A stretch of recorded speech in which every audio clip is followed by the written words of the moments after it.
किशोरी जी एक दिन दुबकाधाई खेल रही थी तो पीत पुष्पों का वन था, पीले पुष्पों का वन। उसमें जाकर के किशोरी जी खड़ी हो गई। संभवतः उस दिन ठाकुर जी नील वर्ण की पोशाक पहन के आए थे और किशोरी जी पीत वर्ण की पोशाक। सूर्य के प्रकाश से पीत पुष्पों के प्रकाश किशोरी जी पे पड़ने लगा और ऐसा प्रकाश पड़ा कि ठाकुर जी सामने खड़े हैं, फिर भी किशोरी जी उनको दिखी नहीं। वो पुष्प जैसी ही हो गई, उनका वर्ण वैसा ही हो गया। ठाकुर जी बोले मैं हूं ऐसा करूंगा, लेकिन ठाकुर जी ये भूल जाएं कि मैं तो सांवरा हूं, कितनों प्रकाश कर लो कारो कारो अलग ही दिखूंगा। किशोरी जी का स्वरूप ऐसा है, गौर वर्णा है, तप्त कांचन गौरांगी है। वो जिस स्थान पर जाती है वहां का रंग उनके ऊपर आ जाता है। ठाकुर जी तो गहरे रंग के, सांवरे रंग के, बेचारे जहां जहां वहीं पकड़ लिए जाएं। बस एक ही जगह है जहां ठाकुर जी पकड़े नहीं जा सकते, अमावस्या की रात्रि।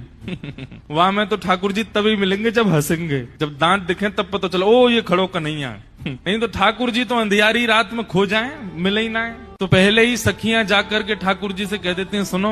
बोले हाँ, पहली बात जीतने की अभिलाषा से तो खेलियो मत। सखियां पहले ही ठाकुर जी को कह देती हैं जीतोगे नहीं तुम। मतलब ठाकुर जी यदि दुबकेंगे तो किशोर सखियां उनको पहले ही पढ़ा के भेजती, ऐसे छुपना कि किशोरी जी को मिल जाओ, ऐसे मत दुबक जाना कि तुमको किशोरी जी ढूंढ ही नहीं पाए, उनको श्रम हो जाएगा। अगर किशोरी जी को श्रम हो गया तो फिर देख लियो लाला। ठाकुर जी पहले कहते हैं अच्छा ठीक है मैं ऐसा दुबकूंगा किशोरी जी को मिल जाऊं।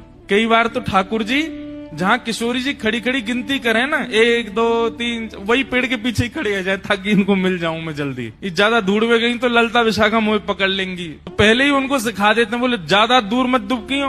और दूसरी बात, जब तुम्हारो ढूंढवे को समय आवे तो किशोरी जी प्रत्यक्ष खड़ी है जाए फिर भी अनदेखो कर दिए, बोले मुझे मिली ही नहीं है, मैंने देखी ही नहीं है। वैसे उनको पहले ही कह दिया जाता है कि आप हारने के लिए ही कुंज में आए हैं, जीतने की तो अभिलाषा रखना ही मत।